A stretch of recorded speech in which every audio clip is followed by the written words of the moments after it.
अस्सलाम वालेकुम dear students, हमने फर्स्ट ईयर केमिस्ट्री का चैप्टर नंबर 4 अपने पिछले लेक्चर के अंदर कंप्लीट कर लिया था। इस लेक्चर के अंदर हम स्टार्ट करें चैप्टर नंबर 4 की एक्सरसाइज। तो इस लेक्चर के अंदर चैप्टर नंबर 4 की एक्सरसाइज के अंदर जो एमसीक्यूज हैं उनको हम इंशाल्लाह कंप्लीट करेंगे। एमसीक्यूज को कंप्लीट करने के बाद फिर हमारा जो अगला लेक्चर होगा उसके अंदर हम इंशाल्लाह शॉर्ट क्वेश्चंस को स्टार्ट करेंगे। तो स्टार्ट करते हैं जी अपने एमसीक्यूज को।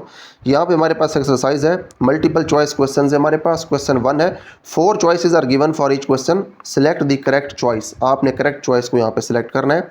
यहाँ पे जो हमारे पास हमारा question number 1, which one of the following statements is incorrect.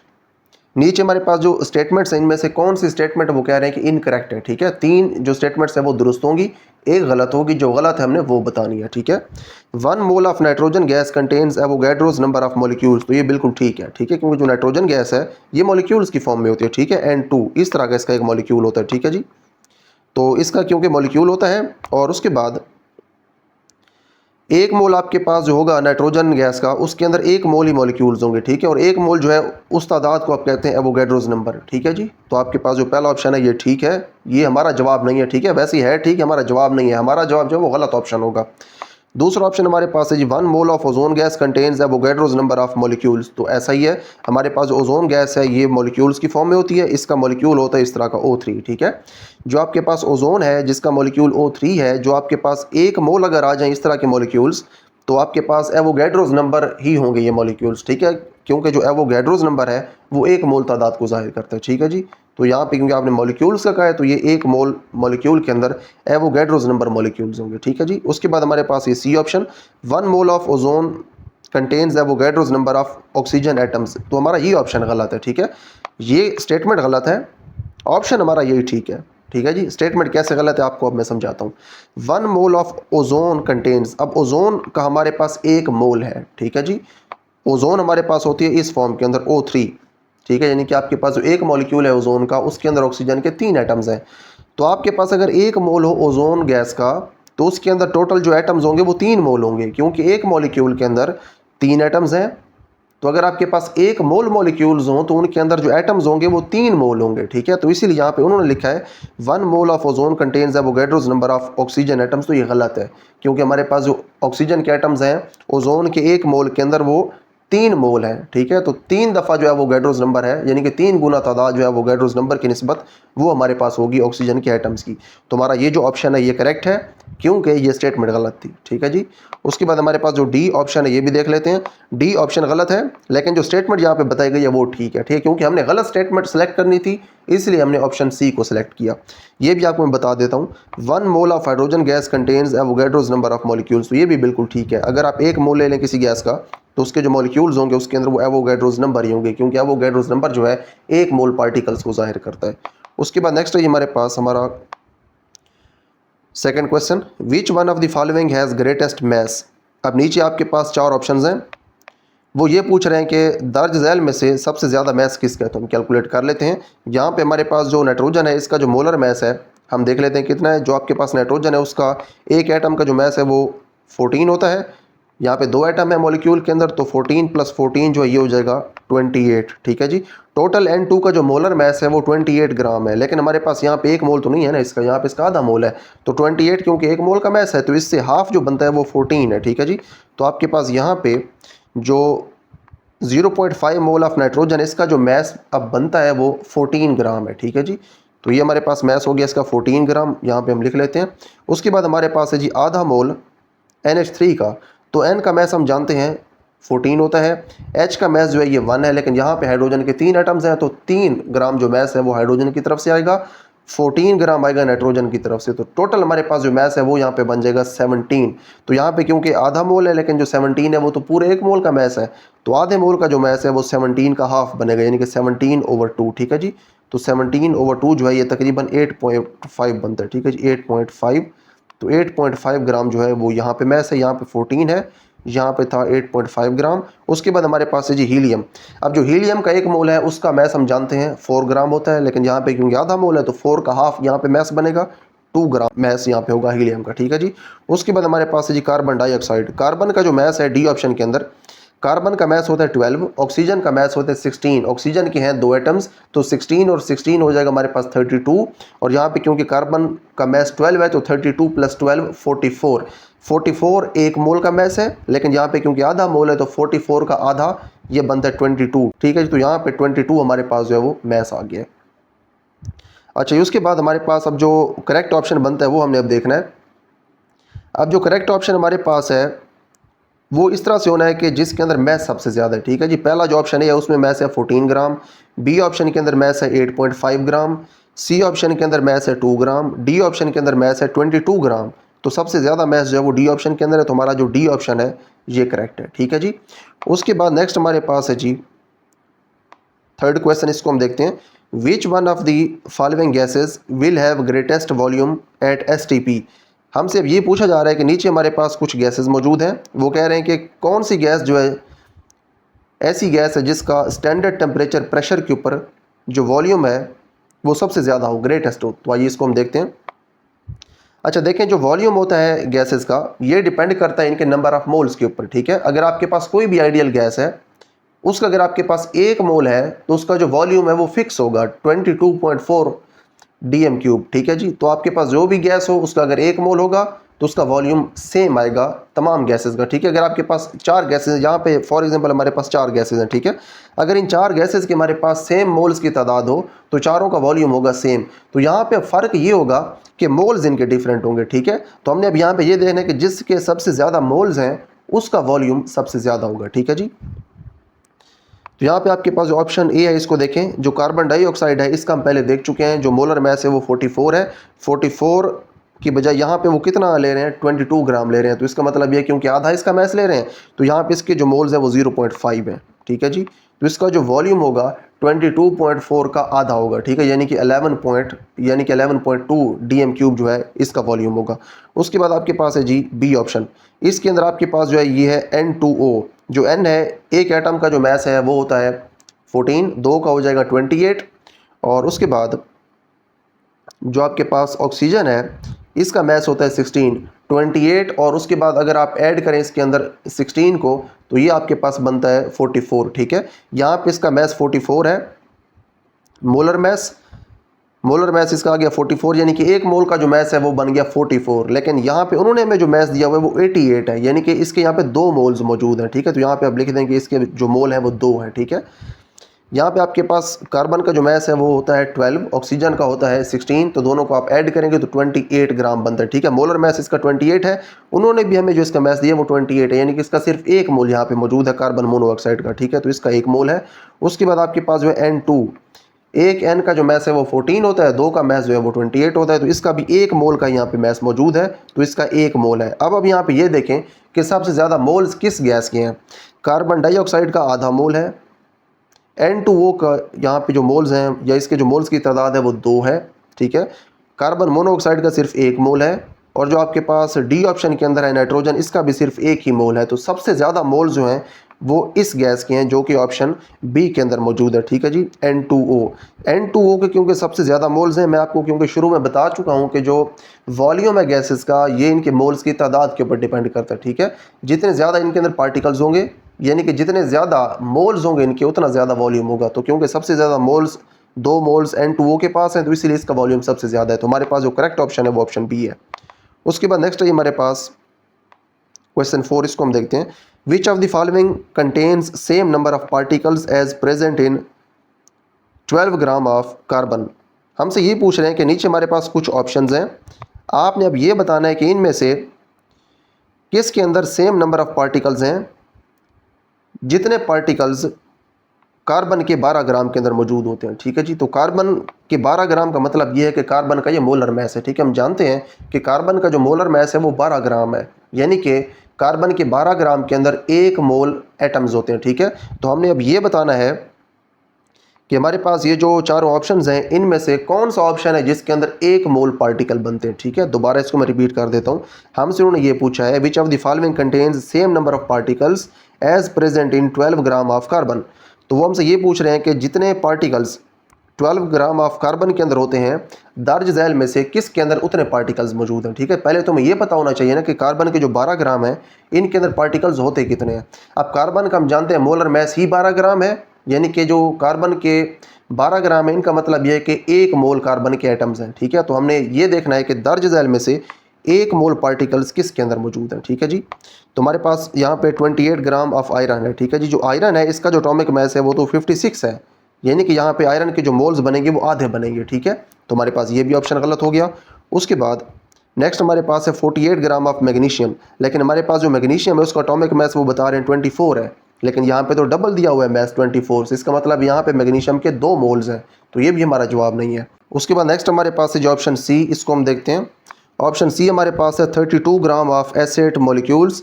यहाँ पे एस8 मॉलिक्यूल्स जो है उनका हमारे पास 32 ग्राम है। एटॉमिक मास जो है एस का वो है 32। अब देखिए एटॉमिक मास भी इसका 32 है, हमें जो ग्राम इसके गिवन है वो भी 32 ग्राम ही गिवन है, तो इसका मतलब ये है कि यहाँ पे हमारे पास जो एस के एटम्स हैं वो 1 मोल एटम्स होंगे, ठीक है। यहाँ पे आपने ये देखिए परेशान नहीं होना कि आपके पास जो एस का एस8 का मॉलिक्यूल है इसके अंदर तो सल्फ़र के 8 एटम्स हैं, तो आपको यहाँ पे शायद 8 से यहाँ पे आपको शायद 1 से ज़्यादा मोल मिलें एस एटम्स के, ऐसा नहीं है। एस एटम्स जो आपको यहाँ पे मिलेंगे वो 1 मोल ही मिलेंगे। उसकी वजह यह है कि आपके पास जो S8 है इसका अगर आप मोलर मैस निकालें तो S का जो मैस है यहाँ पे 32, इसको आपको 8 से मल्टीप्लाई करवाना पड़ेगा, तब जाके आपके पास मोलर मैस आएगा S8 का, ठीक है जी। यानी कि S8 के 1 मोल का जो मैस है वो ये है, ठीक है। अब देखें एक और मसला ये है कि इसका अब जो 1 मोल होगा S8 का, उसके अंदर जो S के एटम्स होंगे वो 8 मोल होंगे, लेकिन आपको तो सिर्फ 1 मोल एटम चाहिए, तो उसके लिए अगर हमें 1 मोल एटम चाहिए 8 की बजाय, अगर हमें S8 8 मोल एटम दे रहा है, हमें सिर्फ 1 मोल एटम चाहिए, तो जितना मैस हमें 8 मोल एटम्स दे रहा है उस मैस को हम 8 के ऊपर डिवाइड करवा देते हैं, जो हमें बाकी मैस मिलेगा वो हमें 1 मोल एटम्स देगा, ठीक है जी। तो 1 मोल एटम्स हमें कितना मैस देता है S8 का, वो है 32 ग्राम। तो 32 ग्राम जो मैस है S8 का वो हमें 1 मोल एटम्स देता है। तो 32 ग्राम हमारे पास यहाँ पे मैस गिवन है, तो इसका मतलब ये है कि S के सल्फ़र के हमें जो एटम्स मिलेंगे वो 1 मोल मिलेंगे, ठीक है जी। S8 आपके पास मॉलिक्यूल है और S आपके पास एटम है, यहाँ पे आपको 1 मोल जो है वो S एटम्स मिलते हैं। तो आपके पास जो ऑप्शन सी है ये करेक्ट है, ठीक है जी, क्योंकि यहाँ पे हमारे पास क्वेश्चन के अंदर भी यही था। कार्बन के हमारे पास 12 ग्राम थे, इसका मतलब ये है कार्बन का हमारे पास 1 मोल था, हमें इतने ही पार्टिकल्स चाहिए थे, तो वो हमें यहाँ पे मिलते हैं, ठीक है जी। उसके बाद नेक्स्ट है हमारे पास option D, 40 gram of carbon dioxide आपको गिवन है। Molar mass of carbon dioxide is equal to 44। अब मोलर मैस इसका ज़्यादा है, गिवन मैस इसका है कम। जब आप इनको डिवाइड करके नंबर ऑफ़ मोल्स निकालेंगे तो उस वक्त आपके पास जो जवाब आएगा वो 1 नहीं आएगा, 1 से थोड़ा कम जवाब आएगा, ठीक है। तो इसलिए ये गलत है, तो हमारा जो ऑप्शन सी है वो करेक्ट है। उसके बाद नेक्स्ट है हमारे पास क्वेश्चन 5, इसको हम देखते हैं। Volume at standard temperature pressure of 22 gram of CO2 is same as that of. अब देखें जो आपके पास वॉल्यूम है STP के ऊपर 22 ग्राम कार्बन डाइऑक्साइड का, वो कह रहे हैं कि ये किसके साथ मिलता है, ठीक है। Is same as that of, ये किसकी तरह सेम है, ठीक है। या फिर आपने ये बताना है कि इन ऑप्शंस में से वो कौन सी गैस है जिसका जो वॉल्यूम है वो 22 ग्राम ऑफ कार्बन डाइऑक्साइड के बराबर है। तो वॉल्यूम के लिए हम जानते हैं हमने मोल्स कैलकुलेट करने होते हैं, मोल्स हम कैलकुलेट करते हैं। तो मोल्स इस तरह से कैलकुलेट होंगे कि आपके पास जो कार्बन डाइऑक्साइड इसका मोलर मैस पहले कैलकुलेट करें। जो कार्बन है इसका जो मैस है ये 12 होता है, यहाँ पे O2 है तो O2 का जो मैस है वो 32 है, क्योंकि एक ऑक्सीजन का मैस है 16। तो टोटल हमारे पास जो मैस है ये आ गया 44 ग्राम, लेकिन यहाँ पे उन्होंने हमें कितना दिया है 22 ग्राम, तो ये 44 का हाफ बनता है 44/2। तो इसीलिए यहाँ पे जो हमारे पास कार्बन डाइऑक्साइड है इसके जो मोल्स की तादाद है यहाँ पे हमें जो गिवन है ये है 0.5 मोल। तो हमने अब ये देखना है कि यहाँ पे जिस गैस के 0.5 मोल्स होंगे उसका वॉल्यूम CO2 के बराबर होगा, ठीक है। तो देखते हैं कि इसका 0.5 हमारे पास है। अच्छा यहाँ पे देखें आपके पास जो हाइड्रोजन है इसका आप जानते हैं कि जो आपके पास मोलर मैस है ये 1 है, ठीक है जी। तो इसका गिवन मैस आपके पास है 2, तो 2/1 जब आप करेंगे तो आपको जवाब मिलेगा 2। तो आपके पास हाइड्रोजन के 2 मोल्स हैं, ठीक है। तो इसका मैस अब CO2 के बराबर नहीं होगा, इसका मैस ज़्यादा होगा। उसके बाद आपके पास 8.5 ग्राम ऑफ NH3, N का मैस 14, H का मैस 1, लेकिन यहाँ पे H के 3 एटम्स है, तो टोटल मैस NH3 का जो है ये बन जाएगा 17। और यहाँ पे देखें हमें कितना उन्होंने मैस दिया हुआ है वो है 8.5। तो यहाँ पे आप देख लें 8.5 गिवन मैस डिवाइडेड बाई इसका मोलर मैस 17 है, तो जवाब आपके पास जो आएगा ये होगा 0.5, ठीक है जी।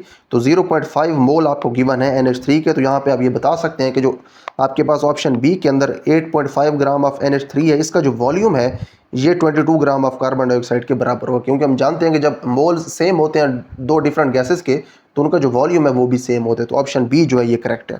उसके बाद नेक्स्ट है हमारे पास हमारा क्वेश्चन 6, 4 ग्राम ऑफ NaOH। अब जो NaOH है इसका मोलर मैस वो बता रहे हैं 40 ग्राम है, 40 ग्राम पर मोल।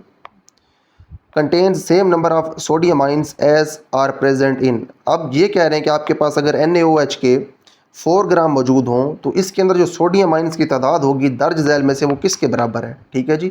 तो पहले हम देख लेते हैं कि इसके अंदर कितने सोडियम आइंस मौजूद हैं। अब देखें इसका जो एक आपके पास मॉलिक्यूल है वो आपको एक सोडियम का आयन दे रहा है, तो इसका एक मोल जो है वो आपको एक मोल सोडियम के आयंस देगा। तो हम इसके पहले मोल्स कैलकुलेट कर लेते हैं। मोल्स इस तरह से कैलकुलेट होते हैं, given mass over molar mass, ठीक है जी। गिवन मैस आपके पास 4 है, मोलर मैस आपके पास 40 है, तो आपके पास जो जवाब है ये आएगा 0.1 मोल। तो 0.1 मोल आपको सोडियम के आयंस मिलने हैं यहाँ से। तो हम उसके बाद अब ये देखते हैं कि हमें 0.1 मोल जो सोडियम के आयंस हैं वो कहाँ से मिलते हैं। उसके लिए हम देखते हैं अपना ऑप्शन डी जो हमारा करेक्ट ऑप्शन है, मैं आपको डायरेक्ट वही बताता हूँ, बाकी आप खुद अब इनको चेक कर लीजिएगा। डी ऑप्शन के अंदर जो हमें गिवन मैस है वो ये है और हमें जो मोलर मैस गिवन है वो ये है। तो आप यहाँ पे 8.5 और 85 को जब डिवाइड करवाएंगे तो आपको जवाब मिलेगा 0.1 मोल। 0.1 मोल आपके पास NaNO3 मौजूद है और यहाँ पे NaNO3 के एक मोल के अंदर एक मोल ही Na मौजूद है, ठीक है। तो जितने मोल्स NaNO3 के हैं उतने ही मोल्स आपको Na के मिलेंगे।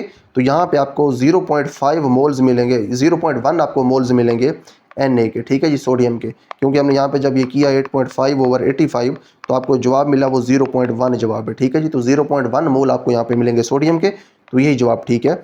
उसके बाद आप ये देखें यहाँ पे आपके पास जो है 10.6 और यहाँ पे है 106, इन दोनों को अगर आप डिवाइड करवाएं तो यहाँ भी आपके पास जो जवाब है ये 0.1 ही आता है। लेकिन यहाँ पे आप देखें कि आपके पास अगर एक मोल हो Na2CO3 का तो आपको सोडियम के 2 आयंस मिलते हैं, ठीक है।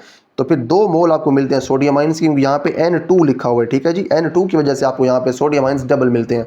तो यहाँ पे हालांकि मोलर मैस और गिवन मैस को आप इस्तेमाल करें तो यहाँ पे जो इसके मोल्स बनते हैं ये 0.1 मोल्स ही बनते हैं इस मॉलिक्यूल के, लेकिन जो यहाँ पे सोडियम है ये डबल है, तो इसीलिए सोडियम के यहाँ पे आपको जो आयंस मिलेंगे ये 0.2 मोल आपको आयंस मिलेंगे, ठीक है। लेकिन आपको तो 0.1 चाहिए थे, ठीक है, क्योंकि आपके क्वेश्चन में भी गिवन था कि आपको इतने ही आयन चाहिए जो कि आपको यहाँ से मिल रहे हैं 4 ग्राम ऑफ NaOH से 0.1 मिल रहे थे और यहाँ पे ऑप्शन डी से हमें 0.1 मोल मिल रहे थे सोडियम के आयंस। तो हमारा जो ऑप्शन डी है ये करेक्ट है, ठीक है जी।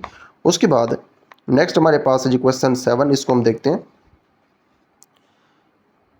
A container holds 0.5 moles of an ideal gas at STP।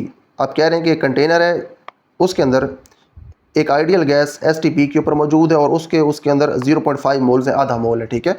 What is the volume of the gas in DM³ DM cube के अंदर आपने गैस का वॉल्यूम बताना है। बड़ा सिंपल सा है वॉल्यूम बताना। जो एक मोल होता है किसी भी आइडियल गैस का उसका जो वॉल्यूम है वो इतना होता है, ठीक है। लेकिन यहाँ पे हमारे पास आधा मोल है तो आप देखें 22.4 का आधा कितना बनता है, वो बनता है 11.2। तो आपके पास जो ऑप्शन ए है ये करेक्ट है, ऑप्शन ए करेक्ट है क्योंकि यहाँ पे आधा मोल था तो जो आपके पास एक मोल का वॉल्यूम होता है उससे आधा वॉल्यूम होगा, यानी कि 11.2 DM³, ठीक है जी। उसके बाद नेक्स्ट हमारे पास है जी question 8। A solution contains 4 gram of sodium hydroxide NaOH। एक सोल्यूशन है जिसके अंदर 4 ग्राम है सोडियम हाइड्रोक्साइड और सोडियम हाइड्रोक्साइड का जो मोलर मैस है वो ये है, ठीक है जी। यानी कि यहाँ से फिर हम मोल्स की तादाद निकाल लेंगे, ठीक है जी। उसके बाद इन 250 cm³ ऑफ सोल्यूशन। अब सोल्यूशन जो है उसके बारे में बताया कि जो सोल्यूशन है वो 250 cm³ है, सोल्यूशन का वॉल्यूम यहाँ पे दिया हुआ है, ठीक है जी। What is the molar concentration of this solution. इस सोल्यूशन की जो मोलर कंसंट्रेशन है वो क्या है। हमें यहाँ पे ये चाहिए होता है कि हमारे पास जो मोल्स हैं उसमें जो चीज़ हम सॉल्ट डिज़ोल्व कर रहे हैं उसके जो मोल्स हैं वो हमें चाहिए होते हैं, ठीक है। हम उसमें क्या डिज़ोल्व कर रहे हैं, सोडियम हाइड्रोक्साइड, ठीक है जी। तो सोडियम हाइड्रोक्साइड के हमें मोल्स चाहिए। मोल्स के लिए जो इसका गिवन मैस है वो और मोलर मैस इन दोनों को हमें डिवाइड करवाना पड़ेगा, ठीक है। यहाँ पे हम लिख सकते हैं 4 डिवाइडेड बाई इसका मोलर मैस कितना है 40, ठीक है जी। 4/40 इसको अगर आप डिवाइड करवाएं तो आपके पास आते हैं 1/10 यानी कि 0.1 मोल्स। तो 0.1 मोल आपके पास हैं जी NaOH के। उसके बाद आपके पास यहाँ पे जो 250 है इस 250 को आपने cm³ की बजाय DM³ के अंदर लिखना है। तो आप अगर इसको cm³ के बजाय DM³ के अंदर लिखना चाहते हैं तो फिर आपको इसको 1000 से डिवाइड करवाना पड़ेगा, ये इसका फॉर्मूला है, ठीक है जी। इसको आप 1000 से डिवाइड करवाएंगे तो आपके पास जो जवाब आएगा वो होगा 0.25, ठीक है जी। तो 0.25 आपके पास वॉल्यूम आ गया मोल्स आपके पास जो है ये है 0.1, ठीक है जी। तो जो कंसंट्रेशन है, what is the molar concentration of this solution, आप कंसंट्रेशन का फार्मूला जानते हैं, आपने N/V करना होता है, यानी कि N का मतलब है नंबर ऑफ मोल्स और V का मतलब है वॉल्यूम। आपके पास मोल्स कितने हैं, मोल्स आपके पास है 0.1 और वॉल्यूम आपके पास है जी 0.25। तो यहाँ से आपके पास जो जवाब आएगा इन दोनों को डिवाइड करने के बाद वो आपको मैं बता देता हूँ। 0.1 और 0.25 को डिवाइड करने के बाद आपके पास जो जवाब आएगा वो होगा 0.40, ठीक है जी। तो ये आपके पास जो ऑप्शन सी है ये जवाब के अंदर होगा, आप इसको चेक कर लीजिएगा, 0.40 मोल पर डीएम क्यूब। अब देखिए यहाँ पे उन्होंने डीएम क्यूब के अंदर जवाब लिखा है, तो इसीलिए हमने इस सी एम क्यूब को पहले डीएम क्यूब के अंदर तब्दील करना है। उसके बाद नेक्स्ट है हमारे पास question 9, a solution contains 10 gram of an unknown solute in 250 C M cube of solution. हमारे पास जो सोल्यूशन है वो यहाँ पे 250 सी एम क्यूब है, उसका वॉल्यूम है। If the molar concentration of the solution is 0.20 मोल पर डी एम क्यूब, हमारे पास मोलर कंसंट्रेशन यानी कि सी की वैल्यू आ गई। What is the molar mass of the solute, solute जो है उसका वो मोलर मैस पूछ रहे हैं, ठीक है जी। सोल्यूट जो है उसका मोलर मैस बताने से पहले हमें सोल्यूट के जो मोल्स हैं वो फाइंड करने हैं, ठीक है जी। मोल्स हम किस तरह से फाइंड कर सकते हैं, पहले तो हम देखते हैं कंसंट्रेशन का हमारे पास क्या फार्मूला है। कंसंट्रेशन का फार्मूला हम पिछले क्वेश्चन में भी देख चुके हैं, ये होता है N/V। तो यहाँ पे हमने n फाइंड करने, तो हमारे पास ये जो v है ये फिर हमें इधर मल्टीप्लाई करवाना पड़ेगा c के साथ। तो हम यहाँ पे लिख सकते हैं n = c × v। तो हमारे पास दोनों चीज़ें मौजूद हैं, c भी मौजूद है, ठीक है, बल्कि c हमारे पास यहाँ पे, ये हमारे पास c है 0.20 और हमारे पास जो v है वो यहाँ पे दिया हुआ है 250 cm3, ठीक है। दोनों को मल्टीप्लाई करवा लेते हैं। जो 250 cm3 है इसको फिर आपको पहले dm3 में तब्दील करना पड़ेगा, ठीक है। तो ये बन जाएगा, इसको जब आप 1000 से डिवाइड करवाएंगे जैसे हमने पिछले क्वेश्चन में किया था, तो ये हो जाएगा 0.25 और फिर इसको मल्टीप्लाई करवा देंगे इसके साथ, तो ये हो जाएगा जी 0.20, ठीक है जी। इन दोनों को आपने मल्टीप्लाई करवाना है। अब देखते हैं इनको मल्टीप्लाई करवाने के बाद हमारे पास क्या जवाब आएगा। अब देखिए इन दोनों को अगर आप मल्टीप्लाई करवाएं तो आपके पास जो जवाब है ये आएगा 25 और 2 को मल्टीप्लाई करवाने से जवाब आएगा 50। 107 है, इसको आप यहाँ पे लिखते हैं और उसके बाद आप काउंट करेंगे डेसिमल जो है आपका वो कितने डिजिट्स के बाद है, यहाँ पे 2 डिजिट्स के बाद है, इधर भी 2 डिजिट्स के बाद है, तो टोटल 4 डिजिट्स के बाद आपने डेसिमल लगाना है, 1 2 3 और चौथी आपको यहाँ पर 0 खुद से लगानी पड़ेगी, 0 के बाद फिर आपने यहाँ पे डेसिमल लगाना है, ठीक है। आप इसको कैलकुलेटर पे करेंगे तो ये आसानी से हो जाएगा। तो 0.05 जो है ये आपके पास आ गई मोल्स की तादाद, ठीक है जी। तो आपके पास नंबर ऑफ मोल्स आ गए 0.05। उसके बाद आपके पास जो गिवन मैस है वो इसका आपके पास मौजूद है, ठीक है, ये सोल्यूट का आपने इसका मोलर मैस निकालना है। तो हमारे पास जो नंबर ऑफ मोल्स n है इसका हम फार्मूला जानते हैं, given mass m divided by molar mass. हमने क्योंकि यहाँ पे मोलर मैस निकालना है तो आप मोलर मैस को इधर ले जाएं और जो मोल्स की तादाद आपने अभी फाइंड की है उनको आप नीचे ले आएँ, ठीक है। तो हम यहाँ पे लिख सकते हैं कैपिटल M = स्मॉल m/n, ठीक है जी। तो यहाँ पे वैल्यूज पुट कर दें, जो आपके पास स्मॉल m है इसकी वैल्यू 10 है, गिवन है, ठीक है जी, गिवन मैस है। और जो मोल्स आपने निकालने हैं वो हैं आपके पास 0.05 जो कि आप पहले से निकाल चुके हैं, ठीक है जी। उसके बाद इनको जब आप आपस में डिवाइड करवाएंगे तो आपके पास जो जवाब आएगा, जवाब आपके पास यहाँ पे होगा सी ऑप्शन वाले, ठीक है जी। 10 और 0.05 को आप डिवाइड करवा के चेक कर लीजिएगा तो आपके पास जो जवाब है ये आएगा 200 ग्राम पर मोल, ठीक है जी। अब ये आया कैसे ये भी आपको मैं दिखा देता हूँ यहाँ पे। अब देखें यहाँ पे आपके पास जो डेसिमल लगा हुआ है इस डेसिमल को आप ख़त्म करें। डेसिमल को ख़त्म करने के लिए डेसिमल की जगह हमने 1 लगा दिया, डेसिमल के आगे देखें कितने डिजिट्स हैं, 2 डिजिट्स हैं, तो हमने यहाँ पे 2 ज़ीरोज़ लगा दिया, 100 आ गया। उसके बाद नीचे से डेसिमल हो गया ख़त्म, इधर नीचे आप सिर्फ 5 लिख दें, ठीक है जी। अब 5 वाला टेबल जो है ये 10 के ऊपर जाता है 2 टाइम्स, फिर इस 2 को आप 100 से मल्टीप्लाई करवा दें तो 200 आपके पास जवाब आ जाएगा, ठीक है जी। तो आपके पास 200 ग्राम पर मोल है ये जवाब, ठीक है। उसके बाद नेक्स्ट हमारे पास है जी हमारा क्वेश्चन 10, इसको हम देखते हैं। A sample of nitrogen gas N2, इसका मोलर मैस जो है वो 28 ग्राम पर मोल है, हैज़ ए मैस ऑफ 14 ग्राम, इसका जो मैस है वो 14 ग्राम है, ठीक है जी। How many nitrogen atoms are present in this sample, इस सैंपल के अंदर कितने नाइट्रोजन के एटम्स होंगे। हमने नाइट्रोजन के एटम्स बताने, याद रखने, मॉलिक्यूल्स नहीं बताने। अब देखें a sample of nitrogen gas, nitrogen का जो सैंपल है उसके अंदर क्या है, उसके अंदर N2 मॉलिक्यूल्स हैं, ठीक है। हैज़ ए मैस ऑफ 14 ग्राम, इसका जो मैस है N2 का वो 14 ग्राम है, ठीक है जी। अब देखें